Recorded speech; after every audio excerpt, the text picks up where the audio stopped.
Welcome to another episode of the Refined Peasants podcast. I'm Wyatt. I'm Garrett. I'm Nick. All right, let's get after it. All right, today we're going to talk about finally the tail end of COVID-19. Thank the Lord. You say finally, like I've been done with COVID since November. Doesn't it feel great? Doesn't it feel great just being over? It feels great to do this. No virus. I'm glad that you guys have finally joined the party now that the CDC has given you permission to have your freedoms back. Garrett, I never stopped having my freedoms. I was a common, decent person. Oh, is that so? Yeah. When someone asked me to do something, I just like, all right. It was just a public health crisis. I figured I would do my part to Garrett, help stop it. Do you actively go out and looking to get colon cancer? No, because that's stupid. I mean, if you look at my diet, yeah. Yeah, probably. Yeah, that's probably true. That's why your shirts don't fit. But, I mean, I didn't fight it. If someone wanted a mask on, I was like, sure, why not? Yeah, I mean, I didn't care. My whole thing was like, there are people who got outraged about like, oh, this Walmart greeter told me to put a mask on. I was like, you think the fucking Walmart greeter has any say? They're just doing their job. Yeah, they're doing a job. There's no point in flipping out on somebody for that. Like, and if you wanted to not shop at Walmart, that's fine. I mean, good luck finding something else to shop at, considering everything else was shut down. But that was your God-given right. And but it's also Walmart's God-given right to tell you to put a mask on in their establishment. It's a private company. They can tell you. It's not discrimination. It's like, no, and go put a mask on. Yeah, it's like asking someone to put a mask on isn't infringing on anybody's rights either. Like, that'd be like if you went to a restaurant and you were smoking, and they were like, hey, we don't allow smoking in this establishment, and then you complained about how they were infringing on your right to smoke. It's like, no, that's not really infringing on anybody's right. It's like that chick who went to KFC and felt infringed upon because they didn't have vegan options. Yeah, like that's not an infringement on your right. Yeah, go to a vegan restaurant. This is KFC. We make fucking chicken. Yeah, yeah. It's like their whole. It's in the name. It's literally no. It's no. It's stupid. But yeah, so this is finally over, right, guys? About damn time. Yeah. I mean, as long as you don't. The White House isn't wearing. The White House aren't wearing masks. Congress they're almost at the 90% mark for vaccinations. So. Didn't Congress, like the House, just slapped a couple Republicans for taking masks off during the session, though? Yeah, it's been a fine. It was in the House rules this year. It's so stupid. I mean, they voted on it. Like, that's still stupid. Okay, you just mad. You're just mad. Who's mad? I don't know. People just don't like being told what to do. That is the best statement. I just don't like masks. Well, our family. Yeah, I mean, like nobody. I don't think enjoys wearing masks. That's why I also really don't think that they helped a whole lot. Because places that removed masks early on didn't see serious spikes. Really? Yeah. Well, I don't know how true that is according to the data, but yeah, it's pretty true. Okay. I mean, we can verify that, and science has told us that it's not. Okay, let's do. I'm just saying. Since this year, I've worn a mask. I haven't had strep, which I get every year, the common cold, flu. I've got nothing. Yeah, so like that's the thing. So like every other disease is down bad. Yeah, so we normally get like 40,000 to 60,000 cases of flu a year. I think we're down flu deaths. More cases, obviously, but 40,000 to 60,000 flu deaths a year. Right. And we're down to less than 10 this year. I think. And a lot of that to do is because, as it turns out, social distancing works, masks work. The problem is that this COVID disease is brand new. Well, we don't have the antibodies to it like we do COVID or the flu. Well, and it's more infectious than the flu. See, the only part I hated about all this mandate is when people were like wearing gloves to get gasoline.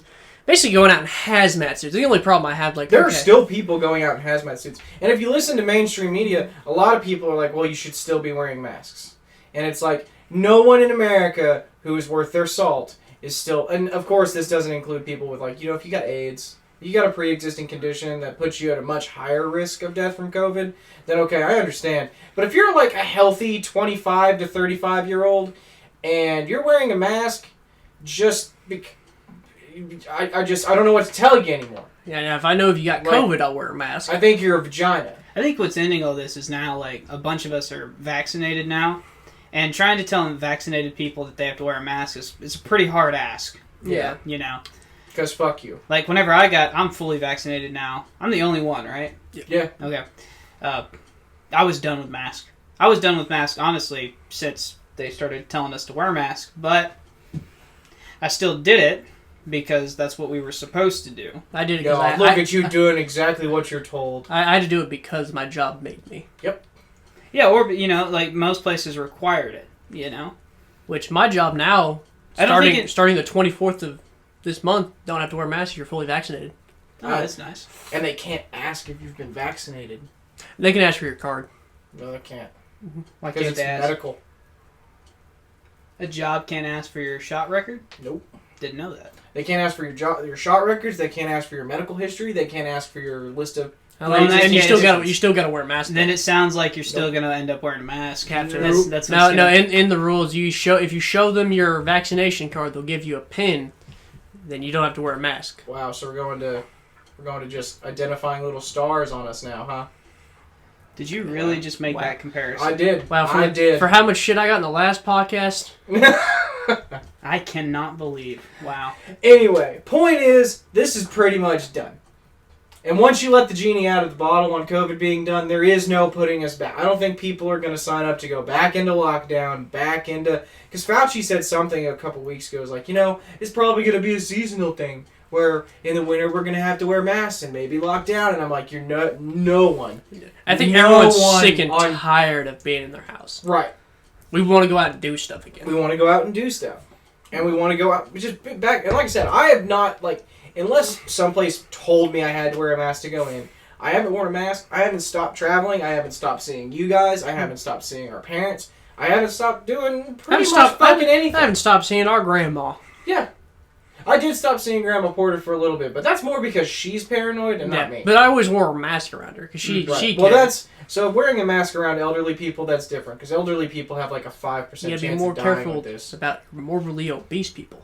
They're at the most risk of dying. Yeah, they are, but you can't say that because it's fat shaming. Yeah, I don't care. Hey, super fat people, you're very likely to die of just about everything. It is like an 80%. I have to look at it again, but it's like an 80% death rate.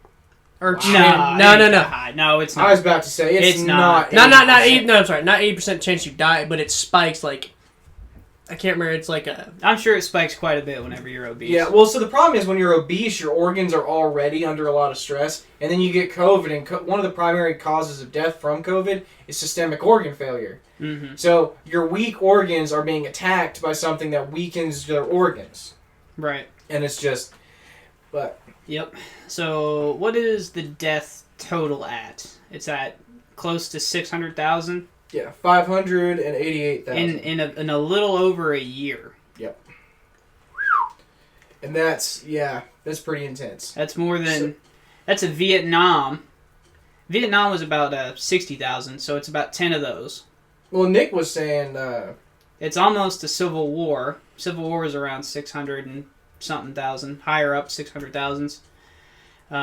It literally more than World War II. World War II was over 400,000. Right? World War II and World War I combined are still less deaths than COVID in 1 year. It's not until you add Vietnam into the mix that it goes above. And it's only above by a little bit, right? You said it's like 592,020 deaths with you add all three. Just barely above. Which is, I mean, that's staggering. That's a lot of dead people. Mm-hmm.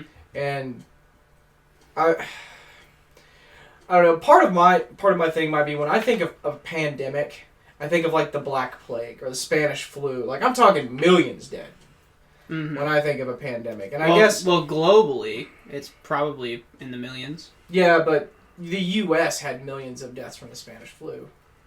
Europe, a quarter of it was wiped out. It was also 30 years long, though. Well, that's true. That's true. And we didn't have vaccines back then. Medical, you're not going to get many million-person flus anymore. I mean, it'll probably happen, but it's you're not going to get no 25% death rate probably for a while because medical technology's just come that far. Yeah, it'd have to be like an alien microbe coming from Mars because Elon Musk didn't desanitize when he got back to Earth. Yeah, it'd probably have to be something like that. Yeah. But we're going to get into just how good medical technology is. Because I want to go over. So let's start. So we're going to take y'all back a year and 3 months ago?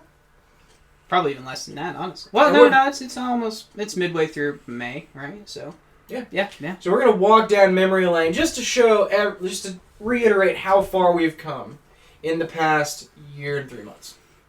So it was like the beginning of March, shortly after the State of the Union, when COVID showed its ugly face from China. Now, and as we refer to COVID, you may hear me call it the Chinese flu, or the Kung flu, or the Wu Fu Manchu, or a whole bunch of very derogatory names, because COVID's a shit disease that came from fucking China. Yeah, I'm mostly pissed at a guy named Holy Fook did his personal Ozzy Osbourne impersonation right now. Caused all this shit. Yeah, it's all his fault. Eating bats? Yeah. Yeah.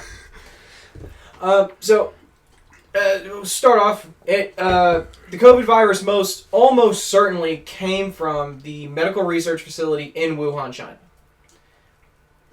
That's pretty established at this point. So it was a conspiracy theory in the early months of the pandemic, but because of genetic markers in the actual virus...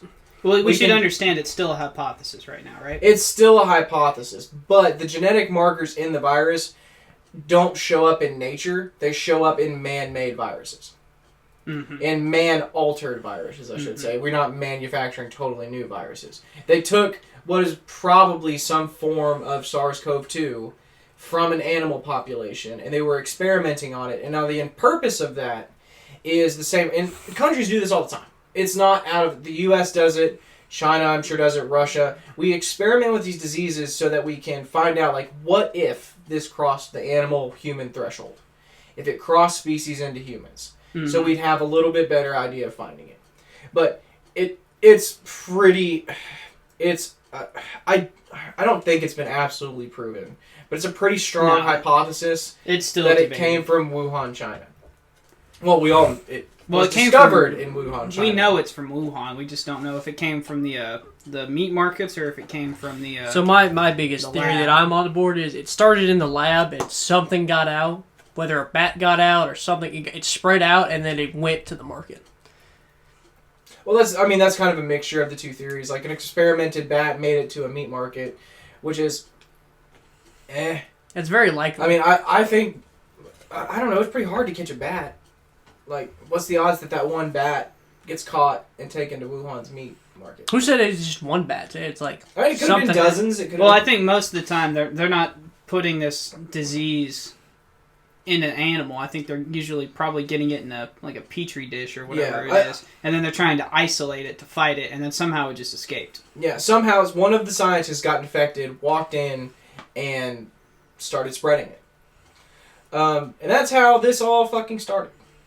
Just a giant shit show. Let's see. Shortly into March, we did... Let me see here. So March, we're going to do a timeline. Varying lockdowns from March 2020 until May 2021. There are still some states that have certain amounts of lockdowns. Not a whole lot, but like certain schools are still closed down or in varying degrees of opening and so on. For the most part, America's wide open. And really, a lot of America's been open. You know, the red ones have been open for a while. Yeah, probably since around August, November. Yeah. Somewhere in that area, been open.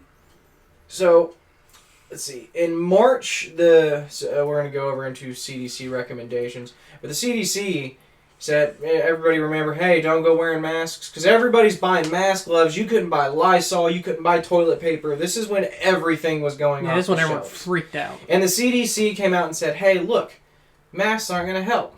So why don't y'all just chill? And then, 2 weeks later? Oh, no, a month later, the CDC's like, hey, maybe y'all should go buy masks.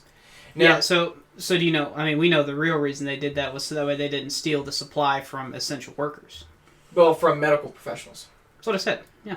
Well, that's not essential workers means they are anyone definitely who is still, essential workers. Yeah, they're definitely essential, but not all essential workers are medical professionals. Right, so they're trying to keep the nurses and the doctors need the gloves and the mask. Yeah, but you gotta specify, because when you say essential, most people probably think doctor. Paramedics too. Like, I don't mean just nurses, doctors. I mean, but I'm saying your medical field needed it more. Yeah, pre-COVID. That's what I'm saying. But pre-COVID, essential workers could have meant your linemen down in the power lines. Before COVID, essential workers just meant emergency services. Emergency people, first responders, shit like that. Right. But that's who needed the mask. So they didn't want to. That's what Dr. Fauci said. He said, "There's no need for a mask." And to be fair, I mean the data wasn't. So he just flat out lied to us. Well, he made a hypothesis. Because he thought it would. He flat out lied to us. Well, hold on now. You have to make an educated guess there. So does a lie, in your opinion, require intent? Otherwise, it's just. Otherwise, you were just wrong, right? You didn't have enough data to. Well, you had to do something. So you have to know better and intend. Yeah, exactly.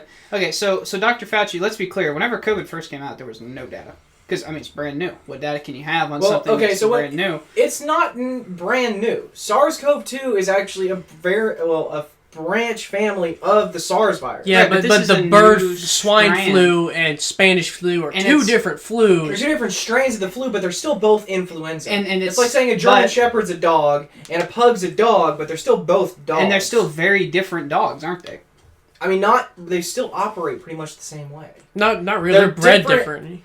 No, they're bred. So they've got a lot of commonalities, but that doesn't mean. I mean, you don't treat the two the same. You don't train the two the same way. Yeah, you do. You train all dogs the same way. Yeah, but you trained your German Shepherd to be more like your guard dog, your police dog. Well, they serve a different purpose. Exactly. So that's how you train them. But you train them for different jobs. So with no data on this thing, if you ask him, he'll tell you he made it a judgment call. And what I expect good leadership to do is to be honest with us, and I think he failed us in this respect. Because if you didn't know, you probably should have said something like, "Look, we're not sure yet, but here are my recommendations." He skipped the first part of that sentence, right?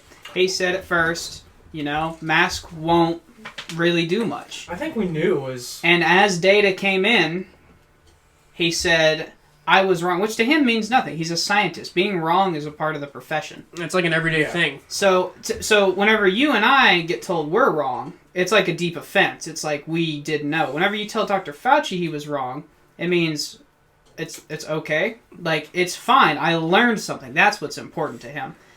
So it's like, so he says, hey, there's no need for masks. That was a judgment call. Then data came in, showed that he was wrong, and he said, okay, we need to be wearing masks because this will help prevent the disease. A month later. So a month later, he starts recommending masks. That's April 3rd, so almost a month to the day. And the U.S. Surgeon General came out and said, this is really, you're confusing people. Are we supposed to wear masks? Are we not supposed to wear masks? Right. What's going on? Well, and I think it's hard for him to get out of his scientific perspective because for him, saying, oh, hey, we're wrong, it's not a big deal. But to American people, some people thought that they were lied to. Yeah. It's whoa. Anyway, it's kind of hard to blame the CDC for being wrong because early on we didn't like I said, we didn't know a whole bunch about it. There was a chance, minute as it may be. So the original SARS virus was respiratorily spread. It was also spread through bodily fluids, which turns out SARS-CoV-2, COVID, now it transmits basically the same way. Actually, I don't think it transmits through bodily fluids. Mm-hmm. Yeah, it probably didn't help when your president was saying this isn't a thing, it's made up. Well, so in Trump's State of the Union in February, he's like, we're keeping an eye on this COVID virus that's coming out of China. Trump definitely could have handled the whole thing better from a rhetoric point of view. So, one, COVID denial was never and I experienced a lot of, I was never a doubter that COVID was real, but I do know people that did. And it's okay, this is a real virus. I just thought it was hyped up. Because so in the beginning, we were kind of 2.2 million people dead. That's if we did nothing, right? That was the original model? The original model said 2.2 million people dead. Mm-hmm. In a year. And I was okay, that doesn't seem... and maybe I would... I had absolutely no medical background in that. So they could have been right, and I could have just been playing it off. Mm-hmm. This is a distinct possibility, but I heard that number and I was like, man, no way 2.2 million people die from this. Mm-hmm. And that was still early on, and it's hard to blame them for being wrong, because like you said, they do learn things as they go. We had no idea how to treat this, and then we figured out different ways, so we figured out that if someone's on a respirator, you turn them on their stomach, which is counterintuitive for people on a respirator, but it actually helped. Right. In this case, because of what COVID was doing. So, there were different things that you do just got to figure out, trial and error. And it's like, look, we thought ventilators worked, and as it turns out, ventilators get a lot more people killed than a lot of people saved. Yeah. And that's just part of the nature of being on a ventilator. You know, New York tried that the most, and that's why. If you look at New York's graph, there's a clear spike when they were, given the 10,000 ventilators they needed. It's because they were using them, and you're not supposed to use those unless it's critical. And what would happen is the ventilator would make you critical, and once you're critical from COVID, it's not. There's no. So I think the chances of coming back after being put on a ventilator were only like 20%. Even in like regular doctor life, like if you're put on a ventilator, it's very close to the end for a lot of people. So that's like ICU. You're almost about to flatline. Well, so a ventilator is when you see people in shows hooked up to machines and stuff, and they're like going to unplug you. A lot of times that's like a ventilator because the ventilator breathes for you. Mm-hmm. It's literally if you look, it's literally like that thing that goes up and down. Well, that's an iron lung, but yeah, like that's what it's doing. It's all a ventilator is an iron lung. Yeah, it's pumping you full of. It's literally pulling out the carbon dioxide, pumping in the oxygen. That's all it's doing. But so like I said, it's hard to blame the CDC for errors made early on. Now, it's a lot easier to blame them for errors made post like June or July, because we gathered a lot of information about this virus very quickly. Mm-hmm. And what were they big wrong about, you think, from like June onward?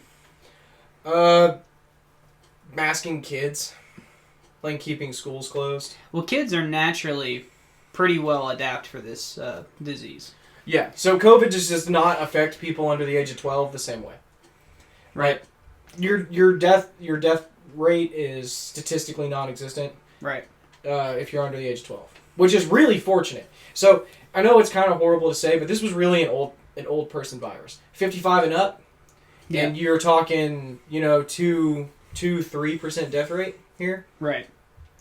And that's rough. But I think we would all agree it's more tragic when something specifically, like if it were the other way around.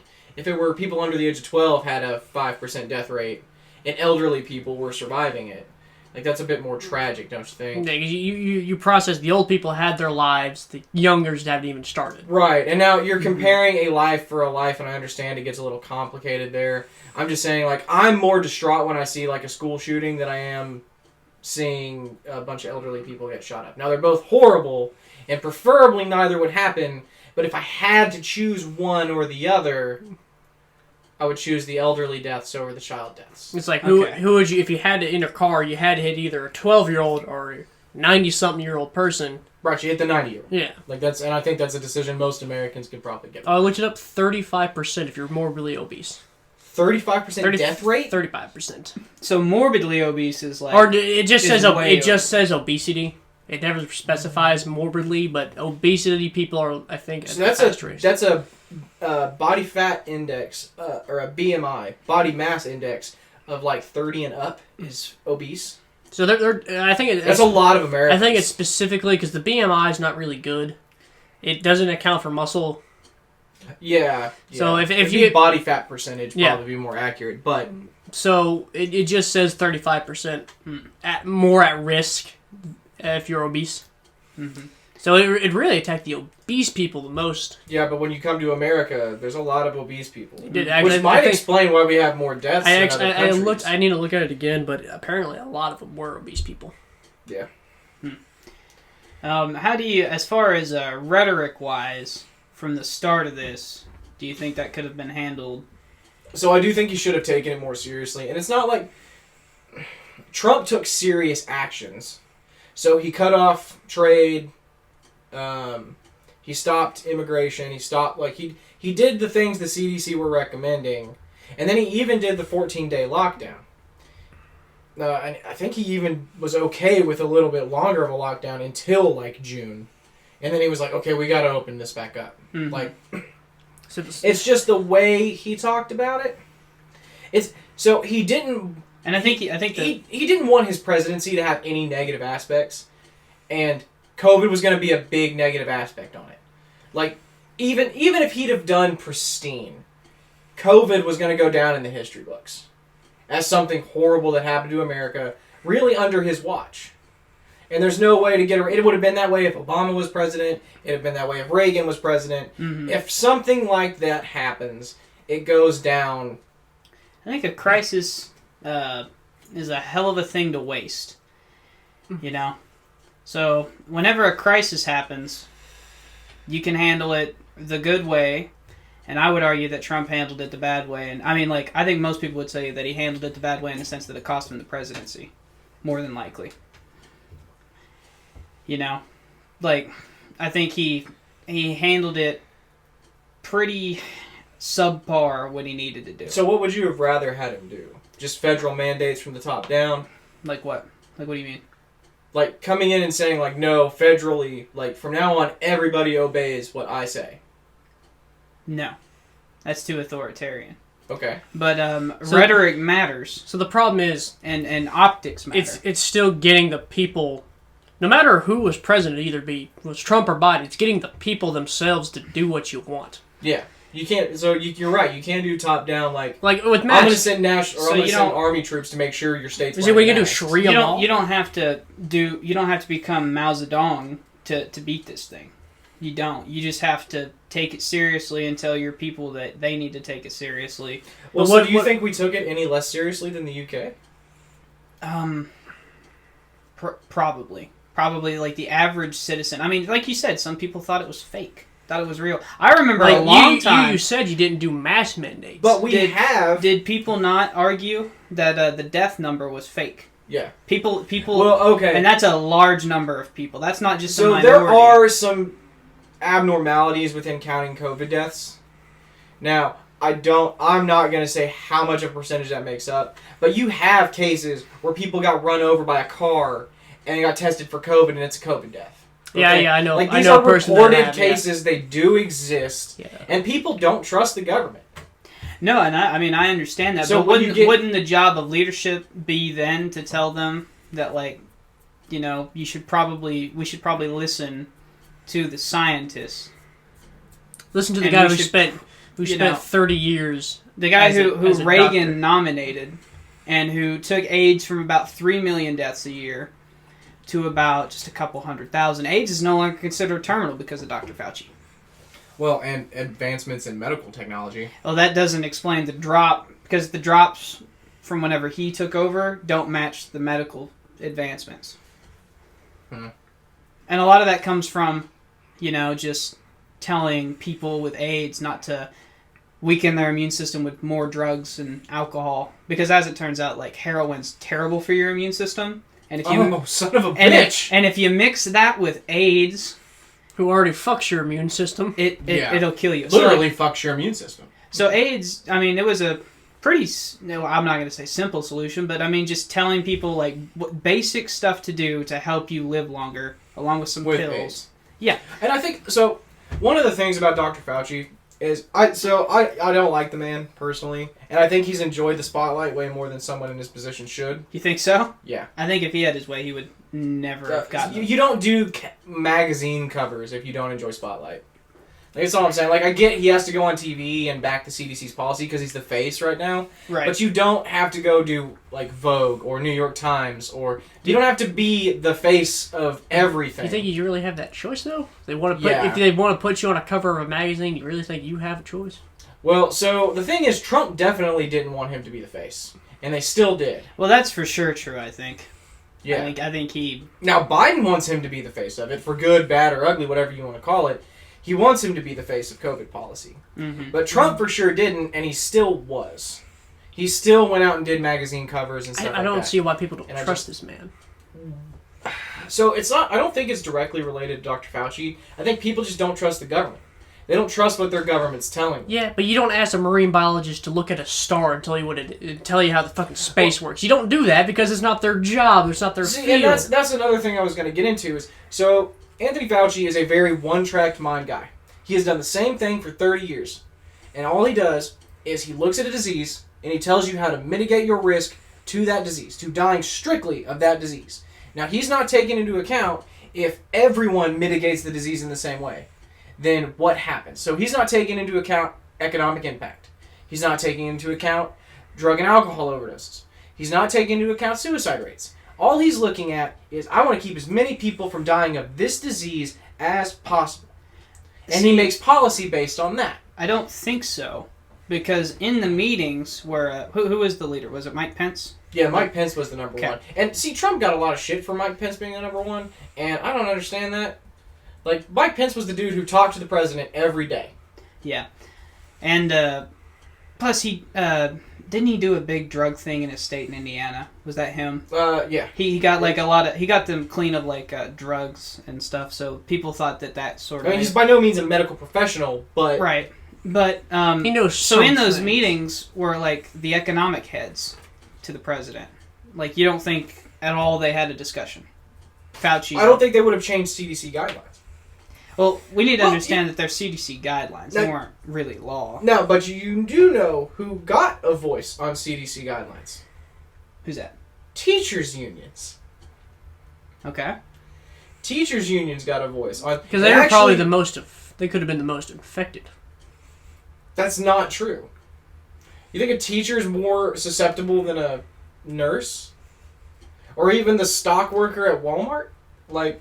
Well, probably more than the stock worker. I'm going to tell you right now, to me, it's pure political corruption. That's teachers' unions were in on it. Yeah. Okay. Like, I think... I think a lot of teachers' unions are out for, like, power right now. Well, think about teachers. You have to teach kids from home.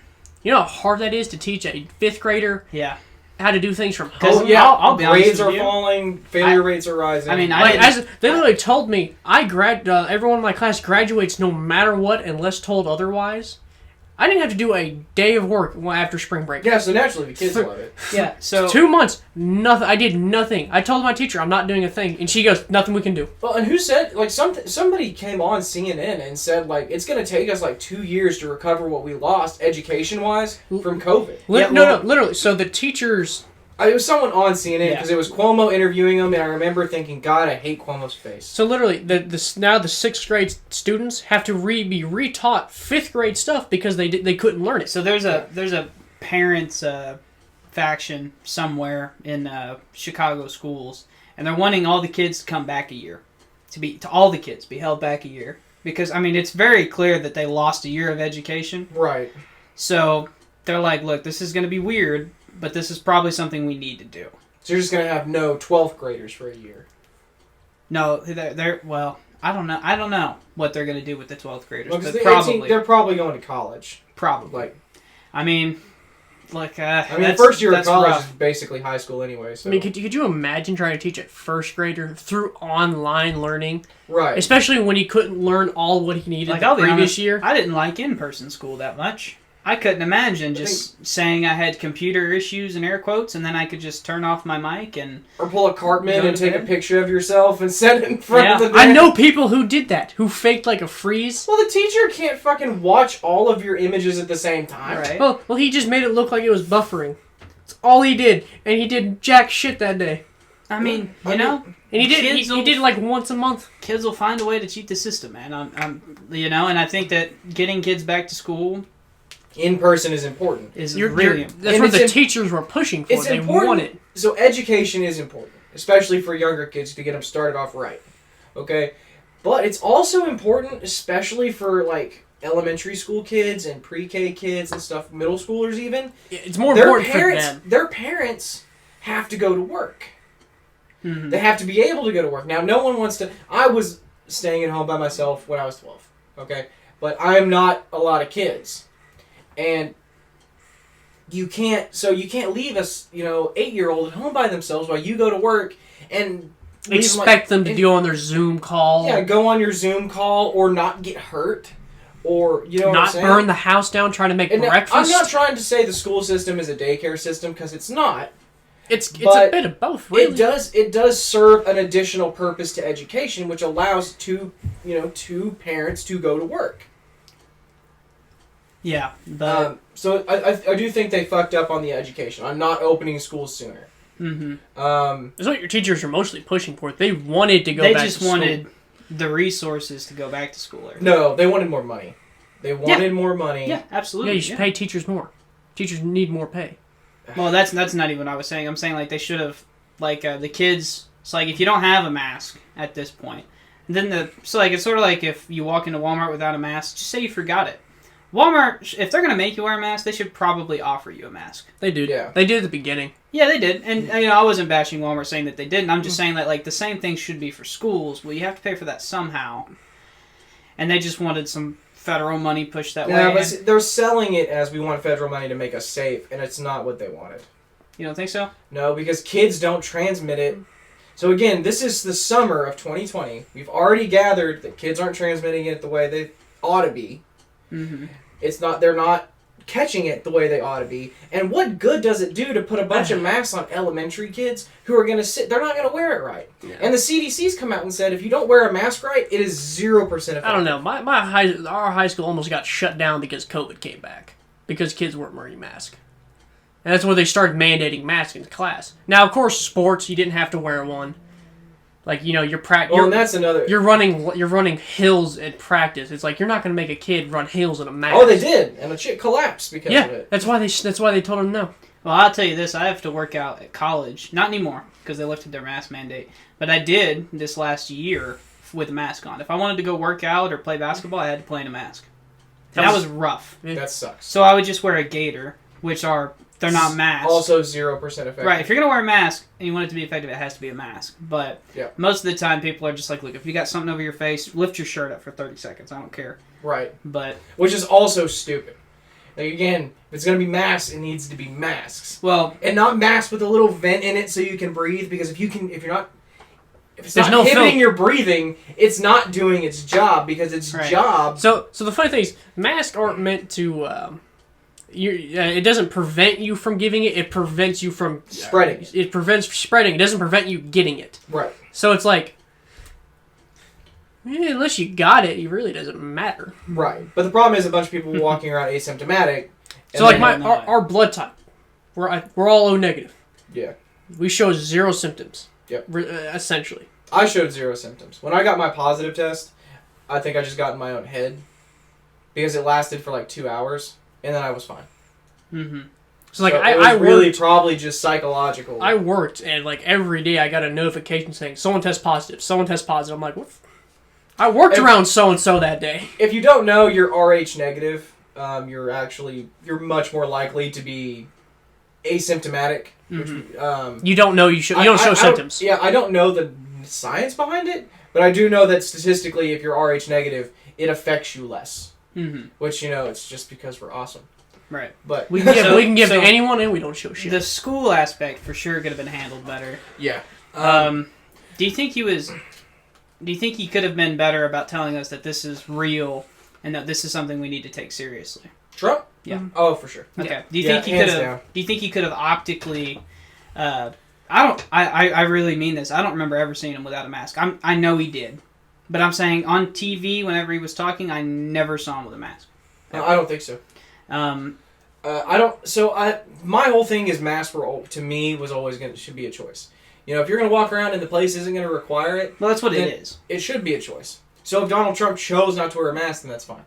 I don't have a problem with it. But if your president's telling you need to wear a mask and he himself is not wearing a mask, how many people are going to listen to him?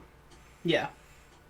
Would you listen to if I said, Gary, you need to stop smoking? I'm over smoking a pack a day in front of you. How would you be like? I mean, yeah, I understand. I think it would be important for the president to come out and show America that, like, look, this is going to be hard. We're in this together. Here's what we need to do. And I don't know that we ever really got that. If I ever hear we're in this together another fucking time, I will kill someone from Hollywood. I swear to God. I got tired of that being shoved down my throat. Like, we're in it together. Oprah Winfrey, we're in this together. Really? How's your house in Italy? Like, okay, go fuck yourself. We're in this together. No, I mean, have you seen the meme where it's like we're in the same boat? And it's literally the Titanic versus some guy in a rowboat. Yeah. Right. But what I expect leadership to do is to at least be honest with us about the expectations. I mean, he thought this was gonna be done in a few months and it was just gonna go away. Yeah. And we can at least all agree that didn't happen. Right? Yeah, that clearly did not happen. And I think that attitudes like that made it worse. COVID here. So I'm gonna fight back on that a little bit because there are other countries that took it a lot more seriously and still had a much higher death rate than the United States. Mm-hmm. That's going to be the thing. So we just don't. the people like the UK who shut down, like hard shut down. Didn't have Christmas. Yeah. That's how late they were shutting down. No Christmas in the UK, Boris Johnson said. And they have a 2.9% death rate to America's 1.7. The UK is also a lot more dense. Yeah, they're not even the size of Texas. Right? They've got... We have a lot less population density. Exactly. So I think that's the... And I mean, to be completely honest with you, that's really what's the hard-hit countries versus the non-hard-hit countries, or states, or counties. Our population density. It's the population density people got... That's why New York got hammer fucked. I mean, New York is just primed for any kind of pestilence because people are living on top of each other like sardines. Any of the coastal cities. Like LA didn't get hit as hard as New York because the mayor of LA is like, look, we're going to be the next New York, and it never happened. And it's because you don't have 300 people in a single building with shared air systems. Right, and like literally recycled air. What the fuck are you going to do about that? Like, you know what didn't help this is when politicians were like, all right, can't go on airplanes, and then would ride an airplane.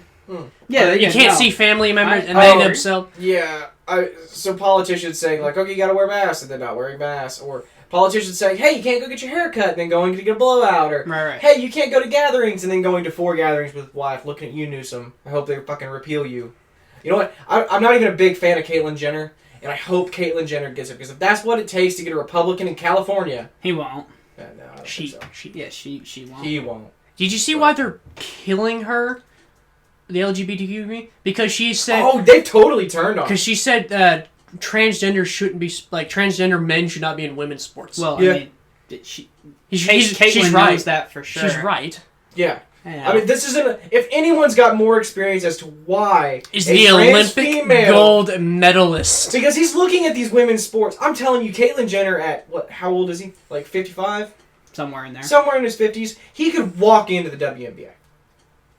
Like, no offense, I could fuck up Ronda Rousey right now. I could see it.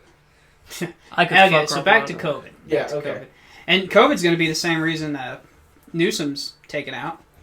Yeah, his COVID policy is going to get him kicked out. Yeah, but because he way overstepped. What were we talking about before this? Politicians being hypocrites. Oh, yeah. So, Anthony Fauci got a lot of smack because he threw the first pitch at the first baseball game that they had, and he walked out to the pitcher's mound by himself, wearing a mask, right? And he threw the first pitch, and then he goes back, and first of all, poor Fauci. It was a terrible pitch. Oh, yeah. It hit the ground like 3 feet before the plate. I felt bad for the guy. Let's ask like we could throw a pitch from a major field. I could get it over the damn plate. It may not be a strike, but I'll get it there. I mean, that's the thing. Like, I won't chunk it in the dirt 2 feet in front of my feet. And poor Fauci, it was a bad pitch, and he got clobbered for it. Like, in a fun sense. But then he goes back to his private seating, and he takes his mask off because he's sitting by himself. And, personally, I didn't have a problem with that. Yeah, I don't care. Because I wouldn't have done it. It's sort of like, not as much, but, when Roosevelt felt like he needed to stand during his speeches that were on camera. It's like, okay, we know that's because he knows optics matters, and if America sees him standing... He wasn't even standing. He was sitting. Well, it's just the angle you see. He's always his famous speech after Pearl Harbor is why he's already standing there and doesn't walk in. He's sitting on a stool. Oh, so he's sitting on a high chair. Okay, every video you see him walking. He's putting out the optics that he's standing. Every video stands. you see him walking is literally his son and his, I think, Secretary of State is helping him walk. Yeah, no, I believe it. But anyway, but the thing that's important is that America saw him with the mask on, throwing the pitch. It's and I think that's because he knew that masks were important. And to me, I don't think that that's hypocritical.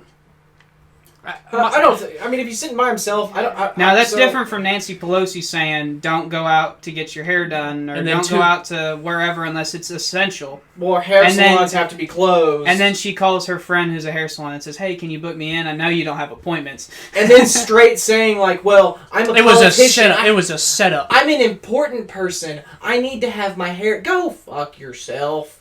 At least be honest. At least be honest about it. I could respect you a little bit more if you were just honest. Yeah. Right. I would agree. Like, if you were to come out and say, you know what, I wanted my fucking hair done, and fuck you, I make the rules, I'd have been like, well, at least you're being honest about what you're doing. Right. I'd still hate you for it, but... Don't say you were set up.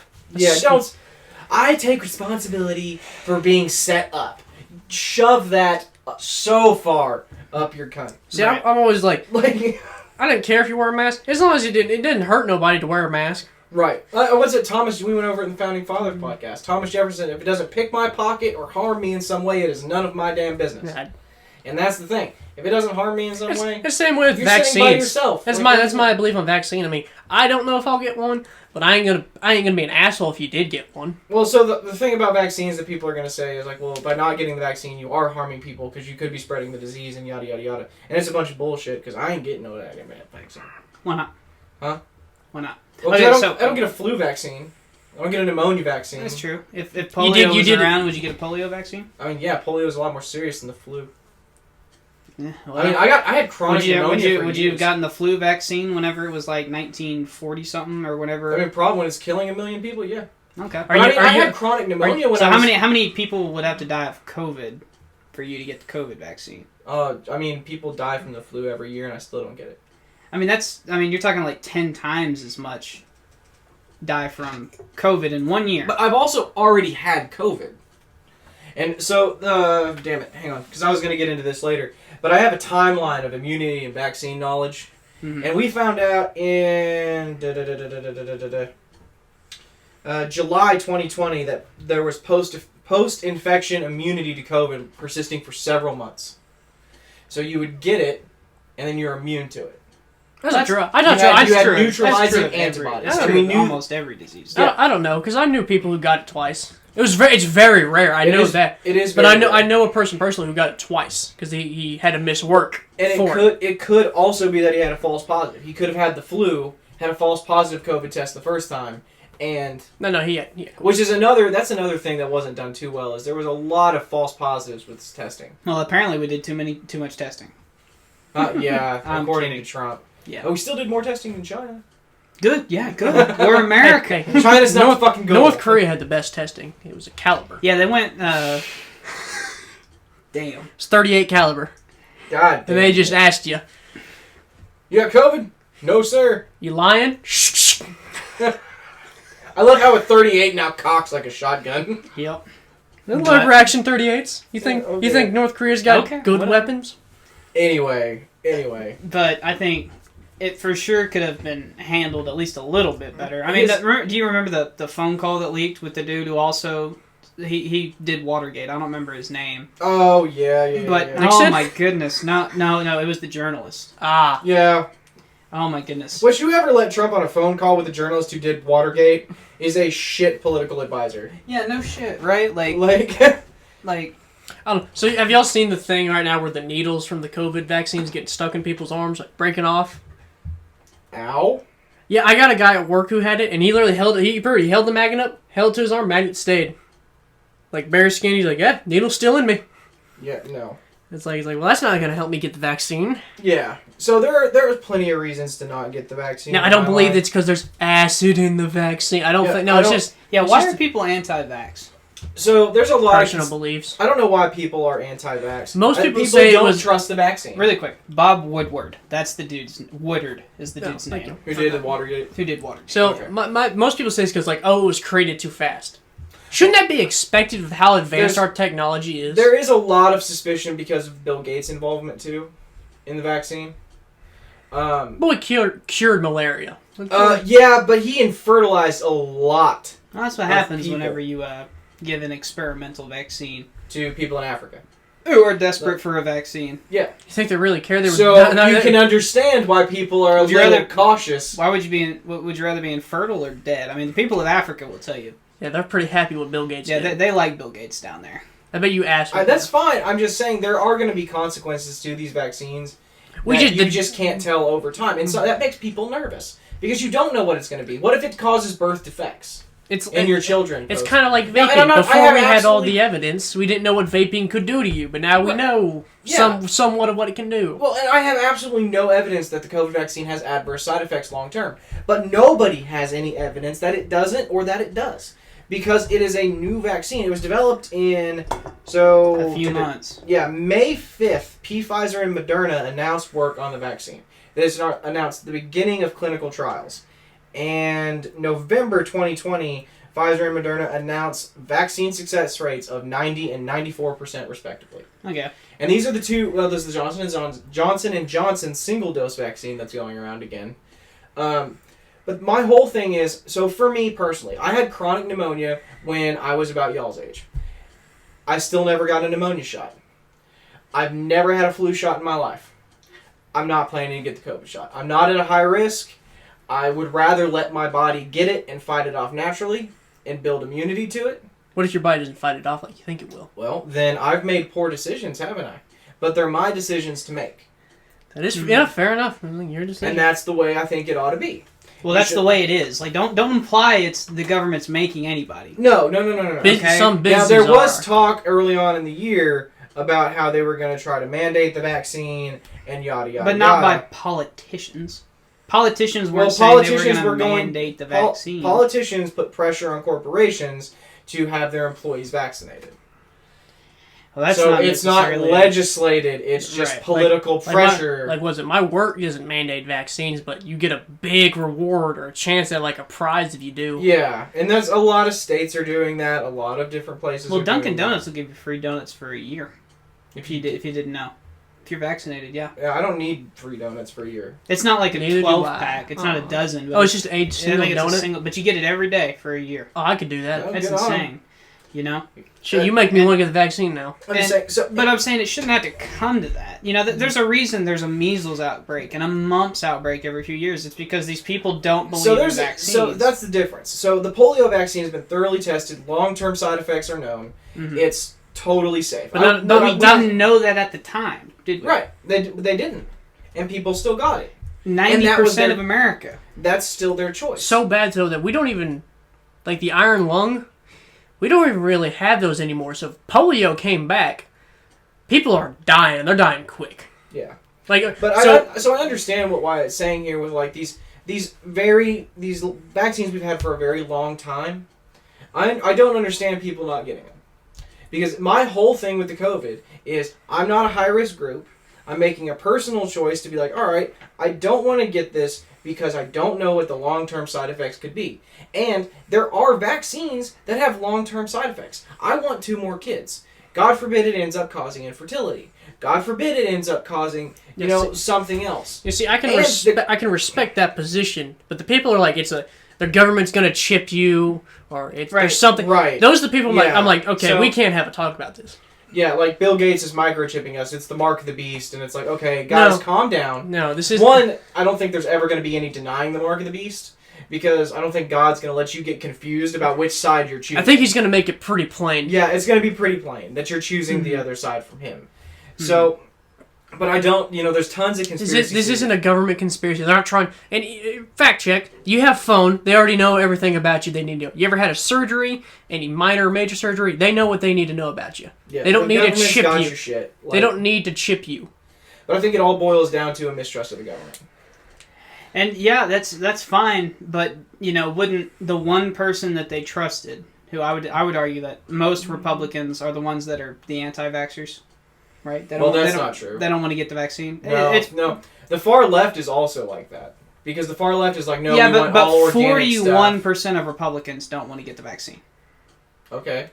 Okay, so it's like 80% of Democrats want to get the vaccine. So it's still, there's a pretty double the percentage. big for gap. Republicans. Well, yeah, that's kind of the issue. It's still So why 60% of Americans? So I also believe it's because Joe Biden told them to, and they're like, no, fuck him.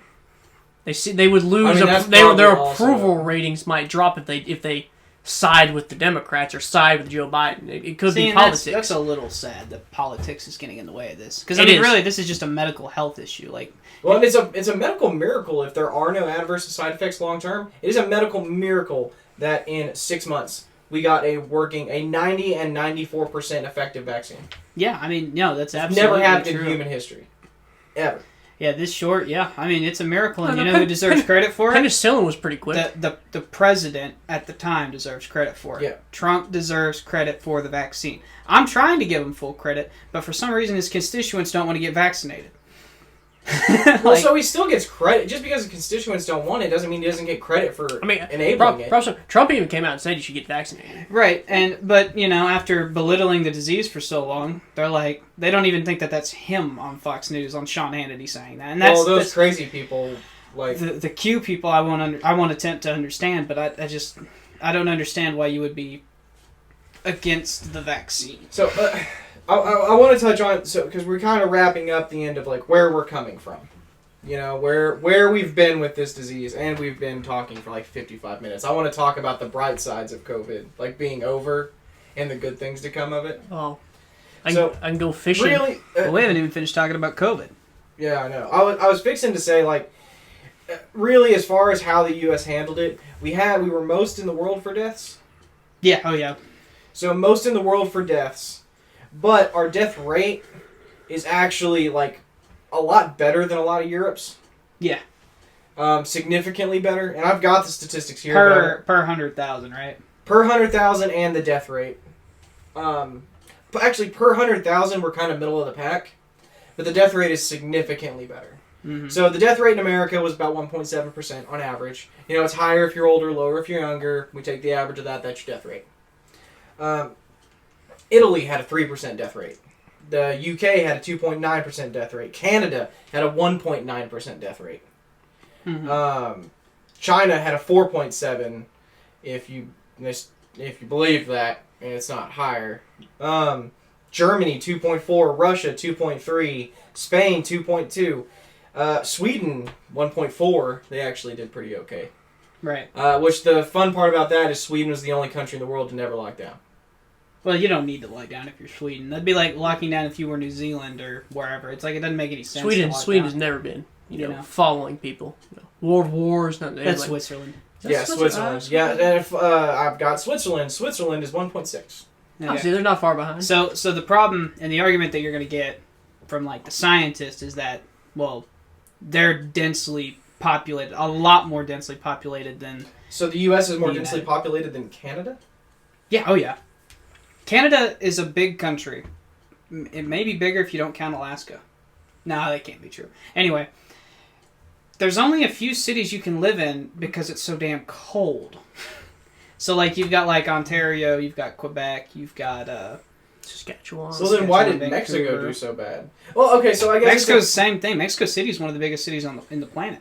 I'm just saying, like, there's a lot of area in Mexico and a low population. But I'm saying it's a combination of probably medical technology. There's a lot of variables. Population density and what the populace is actually doing. Right. So, like, I mean, if you look at it the same way, so, like, the biggest states in America, the New York cities, the Los Angeles, they made California, New York, Florida, Texas. They were bad. Because they were hit the hardest because they've got some of the most densely populated... Like, Houston's one of the most densely populated. New York City's probably even worse. Chicago.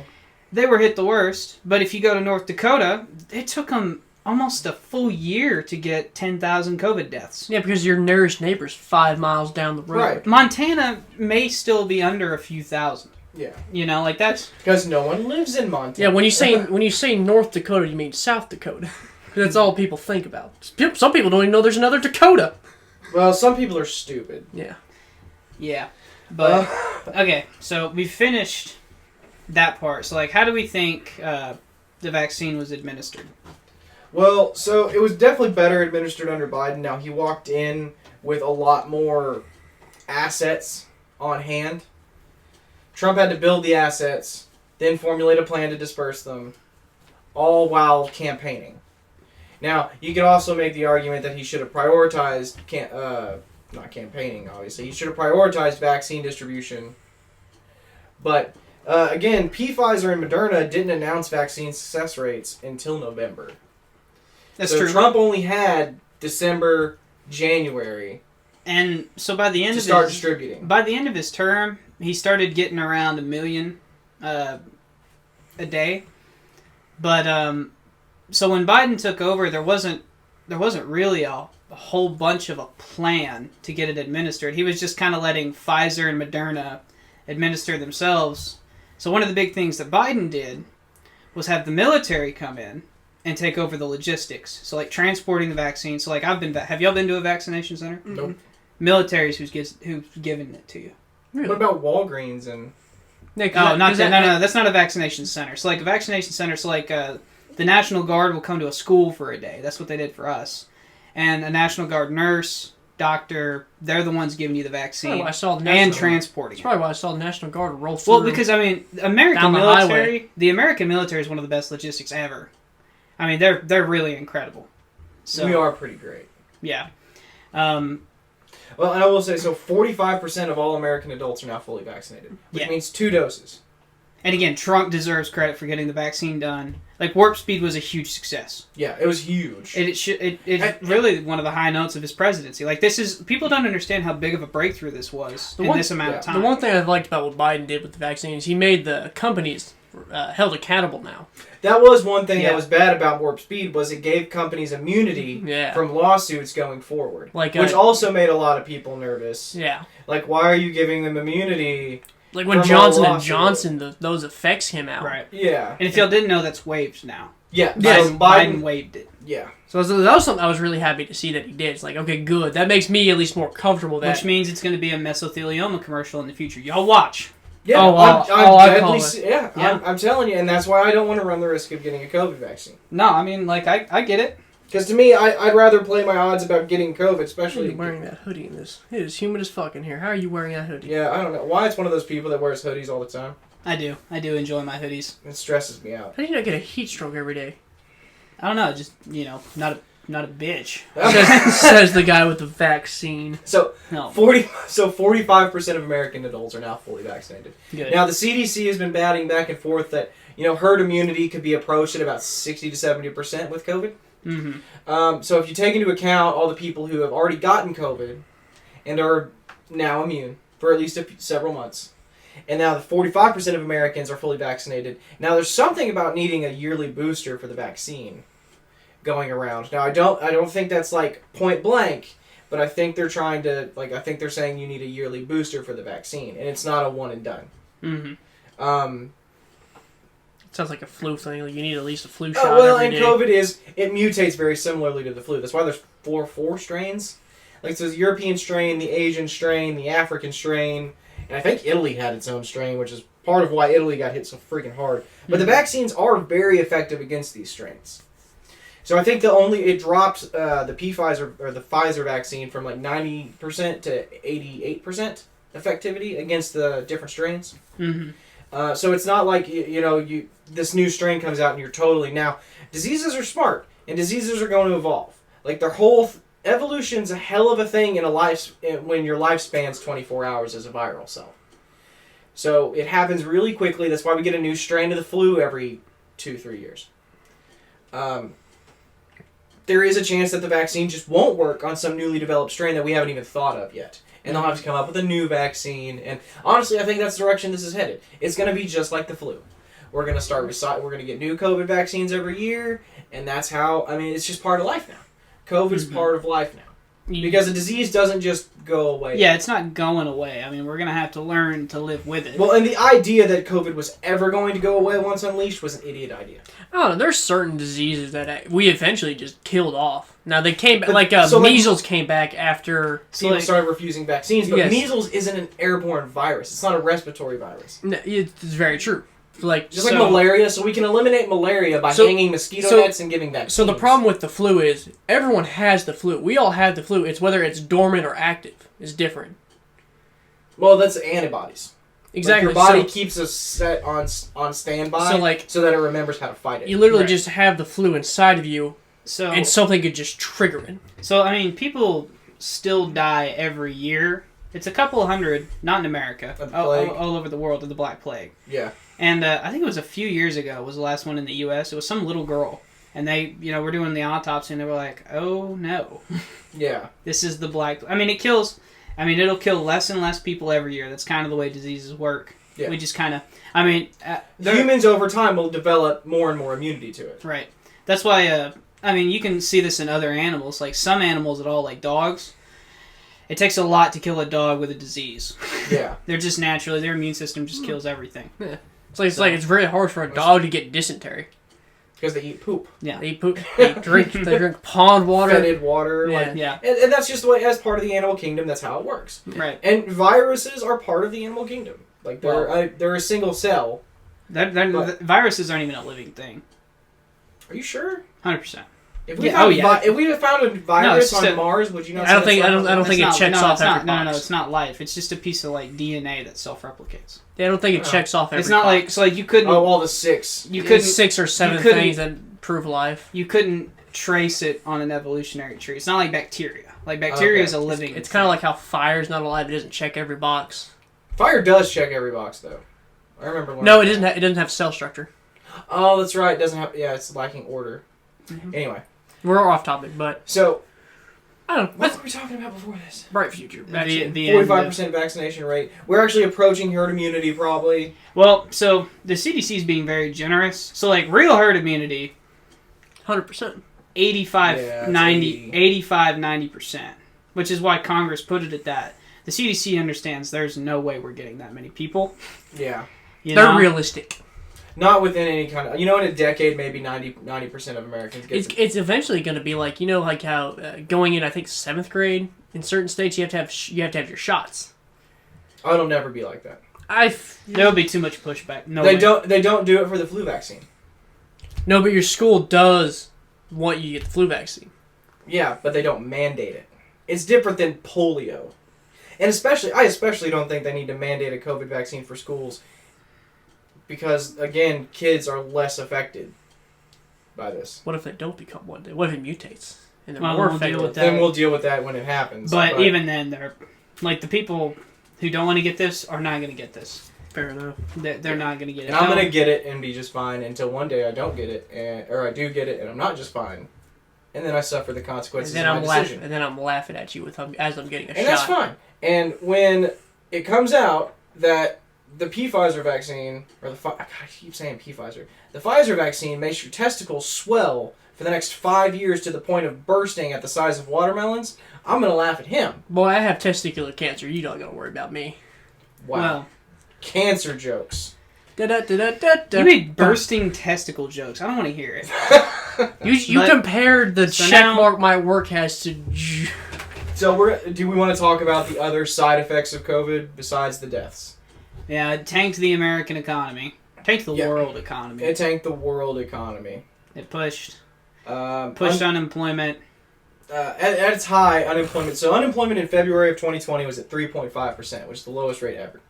Yeah. By April, it was 14.8%, which was the peak. Peak unemployment was 14.8%. As of the last jobs report, unemployment is down to 6.1%. And that number is kind of argued about. Because the thing about the unemployment rate is it's how many people are actively looking for jobs and can't find them. And there's a lot of people not looking for jobs. You're still talking within 1%. So, okay, even if we're saying, unemployment rate, the unemployment is still double what it was in February of 2020. Well, half, right? Double. February 2020 was 3.5%. Oh, if we're saying yeah, it's a percentage point off, that's what you're saying. Then it's 7%, which is double. So it ruined a really good running streak for America, like as far as unemployment. Yep. Now, this is, I know, something Wyatt really takes to home, but 25% of small businesses that closed will never reopen. Didn't get any aid. Didn't get any financial aid. A lot of it went to places like Walmart and other large corporations that were staying open, were allowed to stay open and made money. In that COVID bill, they got 85. The first three, actually all three of them, they got 85% of the benefits. Yep. That went to corporations. And it's all absolutely preposterous. Yeah. But if you listen to our earlier podcast, that's why when Biden came on the stage and was advocating for a $15 minimum wage, I was like, you can't do that to these businesses. You can't do this. You're finally letting them open up, and now they got to pay people $15 an hour. Like they're just gonna close. It's kind of like movie theaters. Compete. No one's gonna go there anymore. Right. Like movie theaters. Which I'm happy to let movie theaters die off, but I want mom and pop shops to stay. Right. Like, I love going to antique stores and looking through there. And, right. Mm-hmm. And if those close, there goes my Saturdays. Well, and you have to think, when you think of these as 25% of small businesses, you can't just think of these as businesses closing up shop. These are people's livelihoods. They've invested everything into these businesses, and they have lost it all. Mm-hmm. And have now, they said Walmart was the death of Main Street. Now COVID has been the death of whatever remained. Right. Of Main Street. And they're having to go get jobs at these big corporations. And that's not, I think a lot of people would say that's bad. Like, more corporate power? Oh, that sucks. Mm-hmm. And it is one really rough downside to this COVID pandemic. And now there are some ups about it that I think we'll talk about at the very end. Mm-hmm. The stimulus packages really inflated the economy too. Yeah. A total of $7.5 trillion in COVID spending. 7.5. The annual budget is $4 trillion. So we spent almost double the annual budget in 1 year. So actually triple, because we spent the $4 trillion in the budget and then 7.5 on top of it. Yep. In 1 year. And it's a lot. There are quite a few economists that are like, this is going to pop. Well, it's already dragged inflation with it. I mean, at this point, I think inflation's gone 4%. Yeah, which is crazy for a single year. So a little bit of inflation happens every year. About 2%. But it's double already. And typically inflation will lag behind a little bit as everything kind of adjusts. And, I mean, you'll notice it in, you start paying more at at Walmart or at other restaurants, especially, which that's not really inflation. That's restaurants trying to recoup from getting hammer-fisted for a year.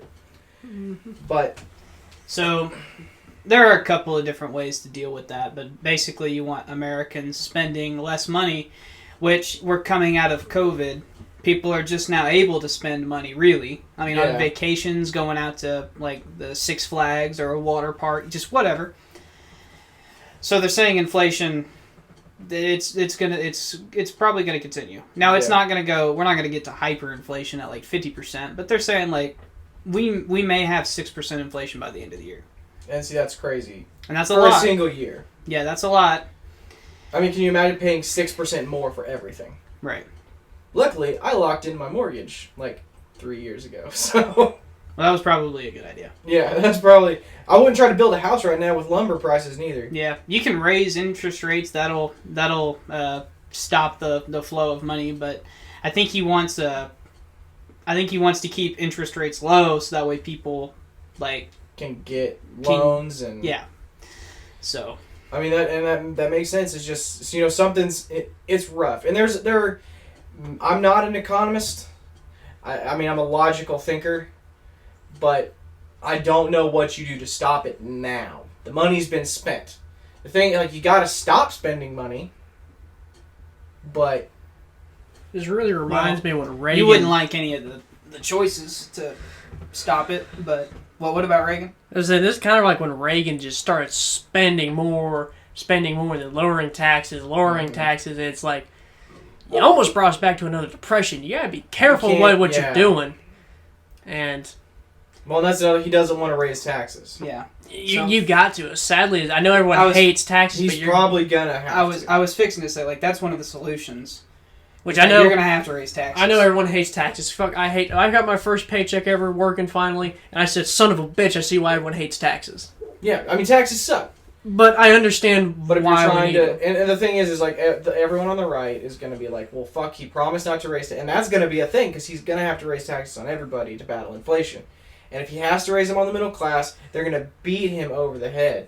So he may put off raising taxes until 2022. He might just raise taxes for the rich. Which I That's not going to solve the inflation problem, though. Because the rich don't spend their money. That's why they're rich. Fair enough. Well, when you're Jeff Bezos, He has so much money you can't spend. The middle class is the one that's going to go out and stimulate the economy for the most part. So you'd have to do... I mean, he could do that. He could raise the interest rates, which I don't think he'll want to do. But it'd probably be better than raising taxes, though. At least from a perspective, Because you don't have to take out a loan. Right. Well, if you want Some to people home, do. Like these 25% that have to reopen new businesses if they're going to open anything at all. But... I mean, I'll tell you this. Fiscal conservatism, I don't know that it's ever really been tested in America. Like, I really don't. Like, lowering taxes is not just being fiscally conservative. You're also supposed to lower the budget. Yeah, stop fucking spending so much god dang money. Right. So, and that won't get us out of it. Yeah, Trump's not... So, Trump won. Fiscal conservatism hasn't been a thing since Bill Clinton, ironically.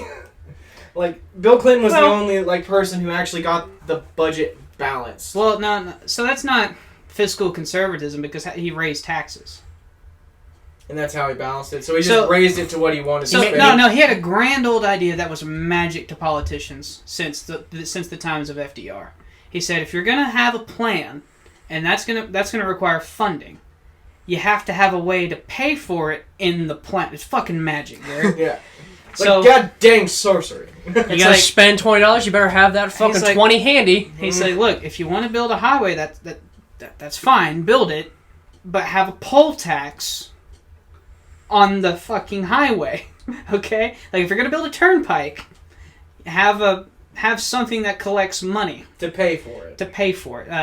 Whatever it is, and that's why Bill Clinton, he's the last one in probably at this point almost 100 years to have a balanced budget for 6 years of his presidency. You know who we need again? It's a magical idea that you need money to buy things. At one point, our surplus, the amount of money the government took in, was $3 trillion more than we were spending. That's fantastic. Yeah. God, I didn't think I said good job, Clinton. Good job, Clinton. Yeah. Bill Clinton. Bill Clinton. Yeah. Yes. The winner. The only winner in that Clinton family. You still murdered like 35 people. Still got a sloppy toppy in the Oval Office. They try to cover it up. Not saying that Bill Clinton was a great guy. Yeah, he hung around with Epstein, which Epstein didn't kill himself. But yeah, man, imagine murdering your best friend. But wow. God, I hope they heard that. That was fucking good. So, but I mean, that's what I think Biden's going to have to do. Is he's going to have to raise interest rates. No, raise taxes, raise interest rates. There's a little bit more stuff on the macro side. You know what you're going to have to do. Start breaking up these monopolies. Well, that's not going to solve the inflation problem. But that is creates competition. Well, coming out of this, we for sure need to break up the monopolies. We need because the monopolies have only gained strength. We need an old school Teddy Roosevelt to just bust them fucking trusts. Can we go one podcast without you saying Teddy Roosevelt was a bunker or a walk softly and carry a big stick? It worked great. He's got some good quotes. I'm just saying you don't have to get on your. He took a bullet and then gave a 2-hour speech while bleeding to death. Kiss my ass. We're just gonna have to do a Teddy Roosevelt podcast. Please do. He's what we need. I mean, I don't think it'll happen. No, probably not. No, probably not. I mean, that's part of what I originally liked about Trump is that he came in there and he told him, he's like, because, I mean, that's what he came in. He said, I gave you money, I gave you money, I gave you money. The corporations are screwing this country. You know, that's what he said a lot during that first run. Mm. And I believed it. And I think a bunch of America did too. And then it just...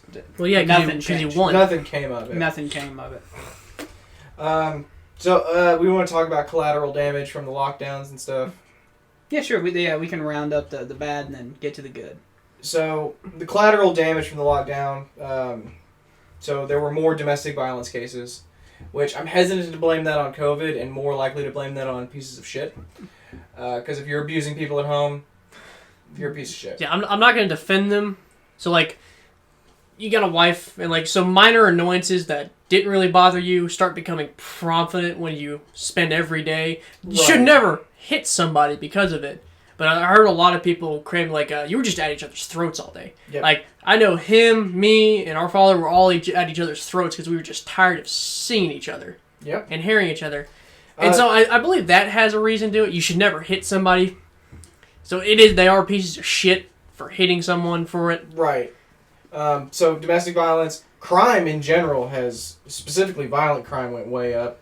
And part of that's to do with, the burning of half the fucking country all summer. Yeah, as I was saying, that's more to do with BLM, I would think. But, so some people would argue that the BLM riots got as big as they did because people didn't have anywhere else to go. They got bored. They weren't working. Yeah, that's true. So boredom is 2020 snowballed in like the nobody's business. The dominoes just fell, man. Well, it's kind of like these people who like search 10 years back on a celebrity's Twitter because they got nothing else to do. They're so bored. Right. So the spike in violent crime. Let's see. 2019, we had 70,630 deaths by overdose. In 2020, they're still counting, but it's 90,000 plus. Mm. So, now, in fairness, the overdose deaths have been going up anyway. Basically, since the founding of opiates. Since opiates got big, overdoses have gone up. See, I would blame... But this is more of a spike than expected, and honestly, I think it's going to clear 110K of overdoses. I'm going to blame most of these collaterals as we are very social creatures. We need to socialize. And suicide rates dropped. Really? Yeah. Crazy, right? I don't think I believe it either. Maybe because ammo, we couldn't get it. I mean, maybe, but no, that one shocked me. That one is shocking to me. I'm gonna have to see that. I was on this. I think it's the CDC website that reports suicide rates. I mean, I believe it. I mean, if that's what the numbers are, that's what the numbers are. But that one, you just wouldn't figure that. Now, it only dropped by 6,000. So it's not like, oh, everyone got to stay home so they stopped killing themselves. No, we're about the same. God, but I expected a very large spike. Yeah, because it's like you're bored, you're sitting there. You lost your job. You start just snowballing your head back and forth. Well, and 2020 was a shit year. It was for everybody. It just snowballed. From the State of the Union, was the high point of 2020. Whether you like Trump or not, that was the high point of 2020. I mean, hell. And it just went... Imagine your guy got divorced, you just lost your job, you have to stay in your house all the time. Mm-hmm. You're just snowballing in your head. Yeah. And it's like, well, fuck. Like, I mean, yeah, I mean... Like, well, and so some of them could have been suicide by overdose. So there's something to count there. I'm just saying the suicide rate dropped by like 6,000. Which, again, I when we started the lockdowns, I was one of the guys saying, like, you're going to drive the suicide rates up. Because people are going to be depressed. I mean, I thought it was going to be like 1929. I thought it was jumping off of houses because they can't feed their family. They don't know when they're going back to work. Yeah, I thought more like a Great Depression spike, where it's like, yeah, you ain't got nothing. I mean, that was 1929. Was the stock market crash in the Great Depression? You got people selling their kids for food. Right. It's like I thought it was going to get that. I didn't think it was going to get that desperate, but I thought people were going to, like Wall Street, jump out of buildings. Yeah. No, people just wanted to go steal TVs. Yep. Burn their own cities. Yeah. Those 25% of those small businesses that ain't ever going to open, they can't open because they're burnt to the ground. Yeah. The good news is we're going to get to celebrate 4th of July with basically just no restrictions. We don't have to put a mask on to go to Walmart. We don't have to go... I was going to do that anyway. Do nothing. Yeah, that's the one, like... That's amazing. That is... It's refreshing. I'm glad that everybody feels like the pressure's off, but I was super going to celebrate 4th of July anyway. Yeah. I celebrated Christmas, I celebrated Thanksgiving, I basically been living my life. And I'm glad that everyone else has decided that, okay, we can join the party now. Mm-hmm. But, you know, it's a good thing that we're lifting the actual restrictions. Because then, the thing is, like, so what was that lady? I want to say it's Joy Behar. I don't know why. Because I don't even know what that chick looks like, but I know her name. But I think she was on the news saying like, well, now I don't have to look at somebody wearing a mask, not wearing a mask outside, and think, oh, you're a COVID denier. Oh, you're my enemy. Oh, you don't care about my life. Oh, you don't. I'm like, you batshit crazy woman.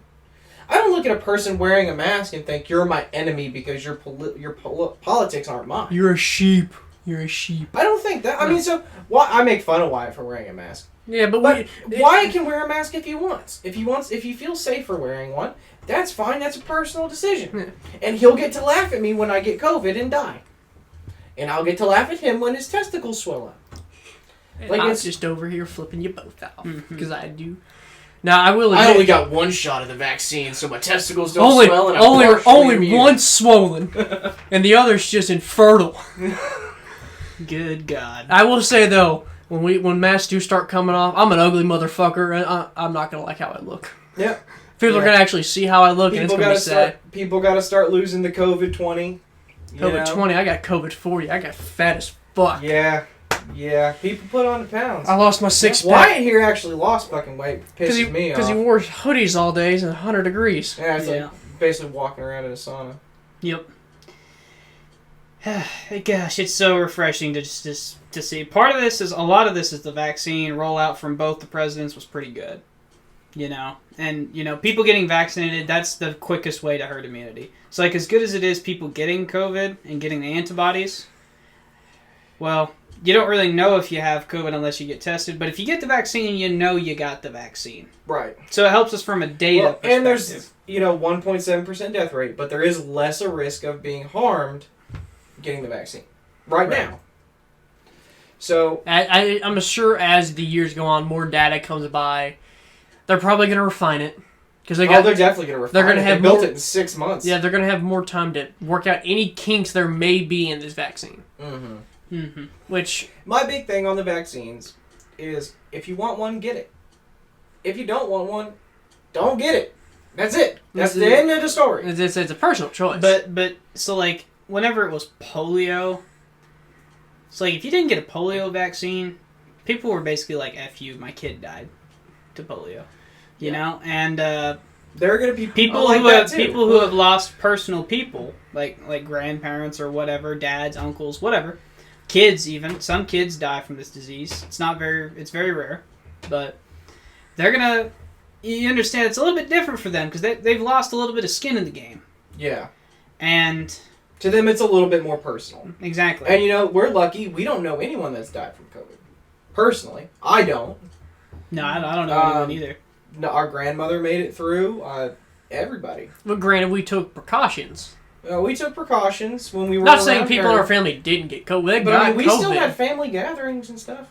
I'm just saying none of us have had to experience that, so it's hard to judge somebody who did lose a father or a mother or, God forbid, a child. Right. So to COVID. So like it's hard to say like COVID's not that bad to someone who's lost a family member. Right. So like whenever someone had lost someone to polio, and if you told them that you weren't going to get the vaccine because that's a personal choice, it's like, okay, but you understand that like because of you not getting the vaccine, this is the same reason kids need to be vaccinated for measles or mumps or whatever, is because, okay, even though my kid is vaccinated, if your kid isn't, this is strictly for measles and mumps, COVID doesn't really work for kids, but it's like, even if my kid's vaccinated, your kid can still have it and give it to my kid and kill my kid even though my kid is vaccinated. So the thing with the other vaccines too, the measles and mumps vaccine, is you have to be a certain age to get them. So like a 5-year-old doesn't have the measles vaccine. So if your 7-year-old has the measles, your 7-year-old might be okay. But the 5-year-old who can't get the vaccine yet, at a daycare, might die. Exactly, and that's sort of the problem. Like, it was forever ago, but some churches in Florida, they were refusing to get the vaccine in this one school district, and they had a measles outbreak. Shocker, It was Oregon, wasn't it? No, this is Florida. Yeah, I remember Oregon had measles and mumps come back, and they started killing. And they were killing kids at like a rate of like 10%. Well, see that. So Oregon. And at that point, you're literally killing kids by not getting the vaccine. Now, I'm gonna. So has anyone? You guys? Parents are killing their own kids by not getting. Has anyone seen? Does anyone know who Penn and Teller is? Yeah. So they did a vaccine thing, or like, so they did it's a glass, it's a plain glass window over these bowling pins, and he goes, all right, this is our 1% that died. He throws a ball. And he goes, all right, and here's the other side's non-vaccinated, so there's no, plexiglass covering it. And they start throwing balls at it. He goes, see how this is fucking working? Yeah. He goes, oh no, that 1% died. But the other 99%'s like... So I understand that the people who don't get vaccinated take their own risks. But, again, I think it's a little bit different than the polio or the measles because the other ones have been long-term tested. Long-term panned out. They weren't developed in 6 months. They were developed over a course of years. Right, but people... With extensive long-term testing, unfortunately, on black people. But people didn't know about the research when they got the vaccine. Same as now. The difference is, and this is key, is that people trusted the people doing the research back then, and people don't now. Yeah. And that's the question, is how do we solve that? I don't know. You won't be able to do it because these are the minds of people who just don't trust anybody. Anybody for anything. Well, and this not trusting the government is not a right thing. It's not a left thing. This isn't even the government, though. That's the problem. You see it as the government. I don't see it as the government. You don't. They do. And that's what. So how It's do a we tell government them that? institution. How do we tell them that they're wrong?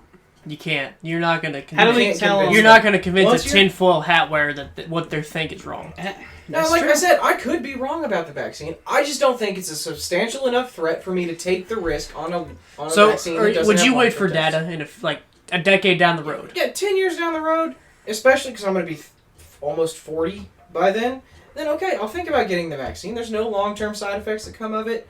Fine. I'll take that personal assessment and I will make my own decision. So then. you'll weigh your options, which I Yeah. think that's a reasonable thing. Like I don't get a flu shot every year because, well, I've had the flu multiple times, and the most they give you is a little steroid pill and say, all right, good luck. But if the flu vaccine came out, so like the flu pandemic, the Spanish flu in like 1917, if they came out with a vaccine right then, I'd have taken it. I'll be straight up. Oh yeah, because it's killed the most people. Right, Spanish flu, because it was a serious thing, and it was a public health. It has nothing to do with personal freedoms or liberty, which I think it got kind of twisted into saying it's not a liberty issue. Politicians started playing People politics. started playing politics and saying like, oh, so you want to make me get the vaccine, which means now because you want to make me get the vaccine, I don't want to get the vaccine because I don't like being told what to do. It's got nothing to do with that. It's got nothing to do with that. It's about this is a public health crisis. It's killed 600,000 just Americans, which is more than World War I in 4 years. The First World War, the War of 1812, and the American Revolution combined with Vietnam and Korea. Combined, right? This is a public health issue. This has nothing to do with personal freedoms. So you combined a lot of wars there. Yeah, but he's right. But He's right. I kept thinking them as I kept doing them, and I tried to stay in chronological order. I skipped the Civil War because the Civil War is the only one that's more deadly. yeah. Deadliest It's got, war we've it's had. got about 600 plus thousand, Yeah, we've only roughly. Well, it was the first of the modern wars and the last Yeah. of the... But it's Oh. killed more people than all those wars in numero uno year. 1 year. Like, this is a public health thing. This has nothing to do with personal freedoms. And But I it still really think- shouldn't. And I understand on principle, you don't think people should be made. And I don't either. I think the people should have the right to say no, but I'm telling you, they shouldn't say no. And that's fine. I'm not going to say that people should be made to have this vaccine because I don't want to be made to have this vaccine. I have done a personal risk assessment and I have decided that I do not want the vaccine. And that should be within the rights of every American citizen. Well, you should probably stop framing it as is and should because that is your right. That's the way it is. No one, and I mean no one, has trying to mandate this vaccine. No one has No. even attempted a mandate, a vaccine mandate. The only people No. who've tried to mandate it is mostly your companies. Yeah. But Yeah, they try to do more of incentives, like, oh, if you get the vaccine or this, Like a bonus. We'll give you a check quick or- handy J in the bathroom. Like something, my yeah. biggest thing is our company at the beginning is like you get the vaccine, we'll give you these company bucks, which you can only use for the company, which you get like either a bag or a T-shirt. Didn't want to Right. make me, and they started doing tents and like outdoorsy stuff like fishing poles, grills, and even then I'm like, I might want to get the vaccine because that's a nice looking grill. Right, and if that's the way you want to incentivize people, I have nothing wrong with that. I'm not going to hold it against you that I'm going to give you shit because you got the vaccine, but that's because you're my brother. Yeah, no, that's different. I That's, understand. that's just busting your balls. That's just Yeah. that's mean, brotherly duty. We're I supposed think If to. it wasn't the vaccine, it'd be a haircut or something. It's It'd like be me. my It's like shoes. Garrett's 35% more risk because he's it's fat. like it's like you guys can't. Okay, shut the fuck up. It's like you guys calling me fat. I was gonna say we've done one podcast where I haven't got called fat, and there it is. But You broke the streak, Nick. yep. Anyway, But and you're right. No one's trying to mandate this vaccine. No one's trying to force it on you. It is now there is social pressure, but there's not a whole lot wrong with social pressure. Pressure. okay, so No, social pressure got rid of slavery.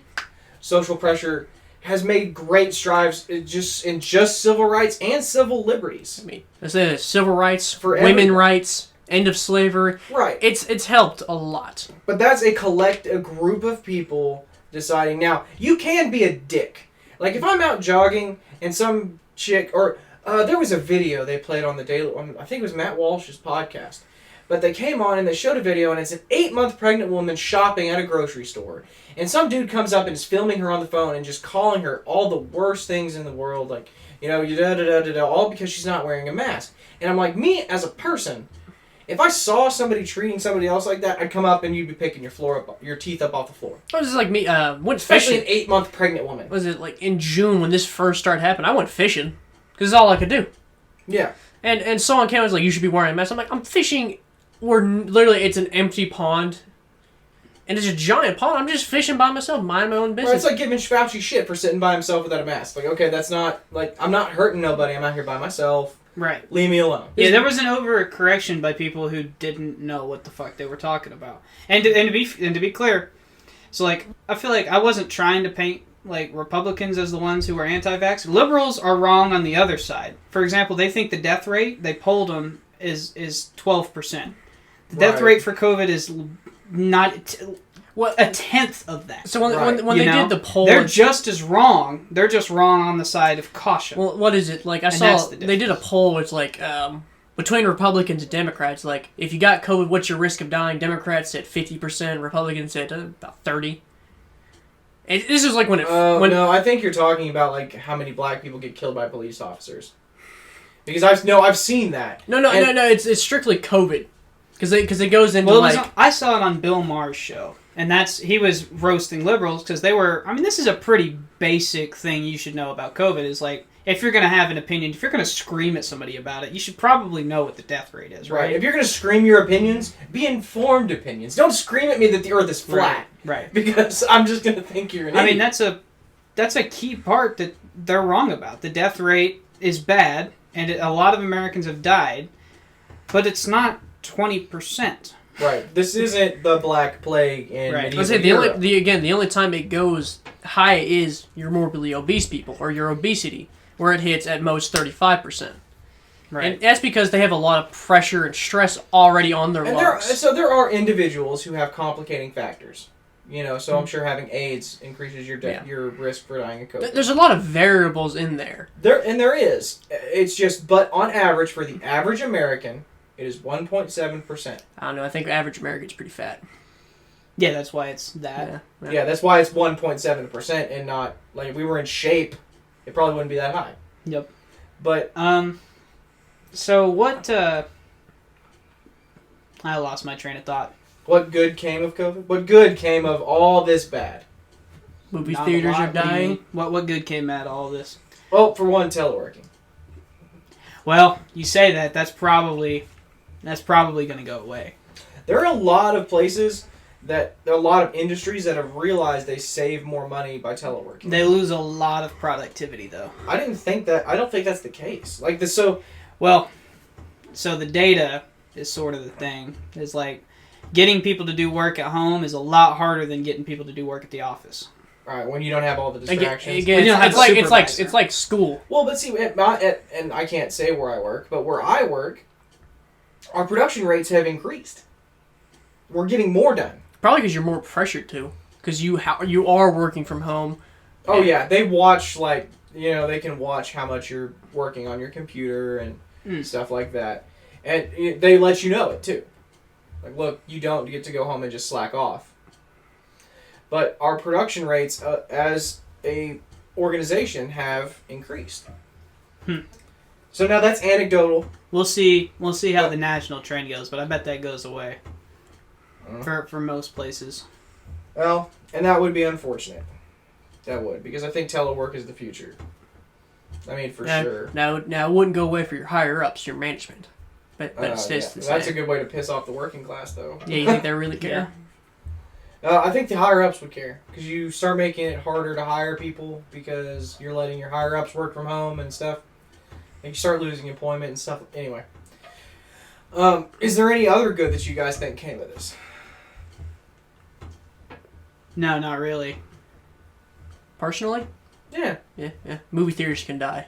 Yeah. I mean, so some industries that should have probably failed a long time ago or failed. Like, this is just me. I hated going to the movies, mostly because, one, it's expensive. Two, there's always a distraction in the theater, so I can never get fully immersed. And three, it's cold as fuck in the movie theater we go to. Well. So, like, I'd much rather sit at my couch, turn off all my lights, turn on my own surround sound, and watch a movie. Yeah. I mean...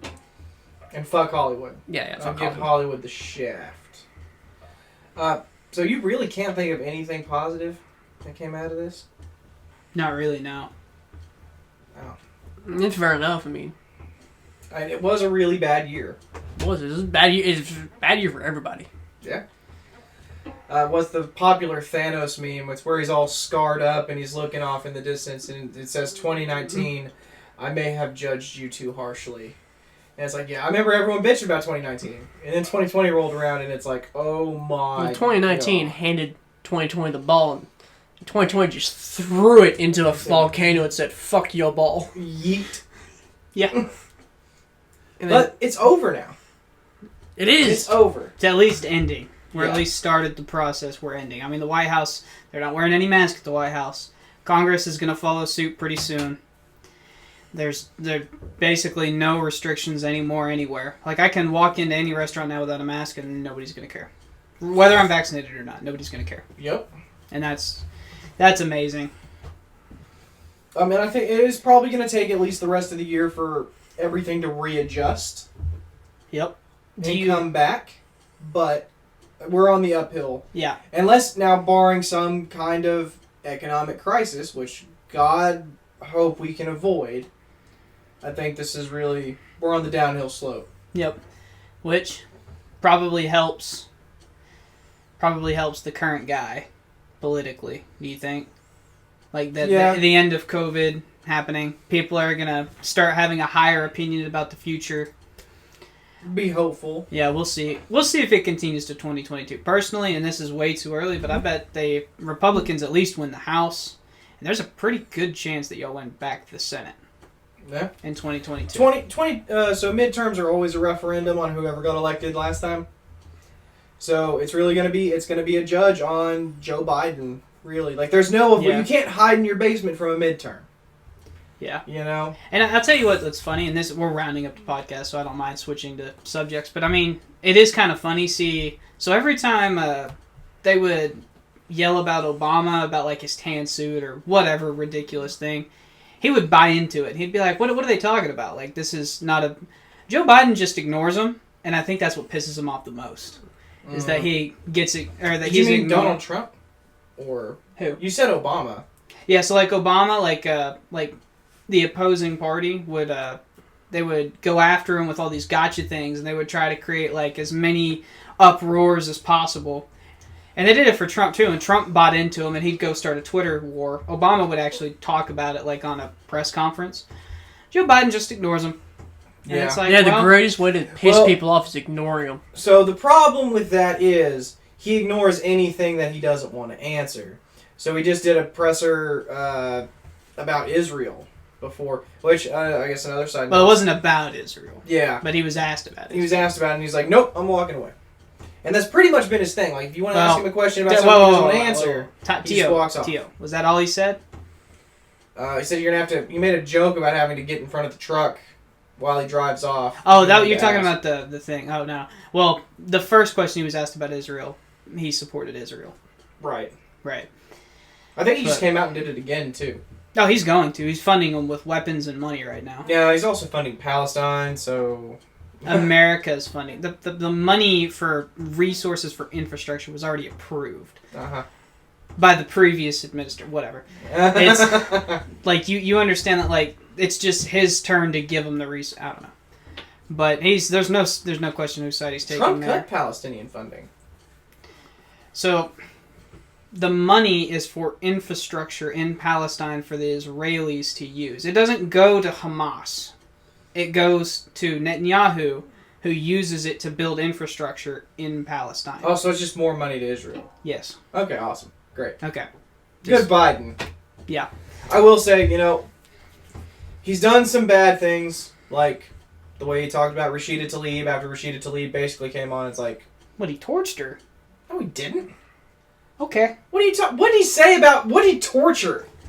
What did he say? He said it's no question who we're going to back here. He said we're going to back Israel. No, but when he was in her home state.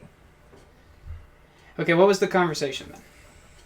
He's like, he's talking to Rashida Tlaib. He's like, I really look up to you. I admire your passion. Mm-hmm. I admire your conviction. And, I'm praying and for your she called him family. out to his face, right? Huh? Is this the part where she called him out to his face about backing Israel? I have no idea. Oh well, Rashida Tlaib called him out to his face, and he said, "No, we're gonna back Israel. That's what you do in this conflict." Oh, good on him then. Yeah. I mean, and Rashida Tlaib and Ilhan Omar have completely gotten off the rocker. Yeah. So The whole squad has. yeah, AOC's been kind of quiet about it. I don't know what she's doing nowadays. Yeah. Bartending. No, that's in 2023. No, she's not losing. No. No, she won't lose her district. But anyway. All right. Anything to round up COVID? No, COVID's on the way out, guys. We get to get back to life as we want, or y'all get to get back to living life as you want. And that's all rainbows and fairy dust from here, right? Oh yeah, this is gonna solve everything from here on out. Yep. No more political conflict. Americans are just gonna come together. Yep. Jerk each other off and sing kumbaya. Nick, anything else? What the fuck are y'all smoking and where y'all getting it? All right. Well, this has been an interesting podcast. We'll see y'all next week. All right. This has been the Refined Peasants. Hey guys, thanks for listening. Don't forget to like, comment, subscribe, hit that little notification bell in the corner, and be sure to let us know if you guys have any ideas for what you want to see from us next. We're a new upcoming podcast. Share it with your friends if you're confident.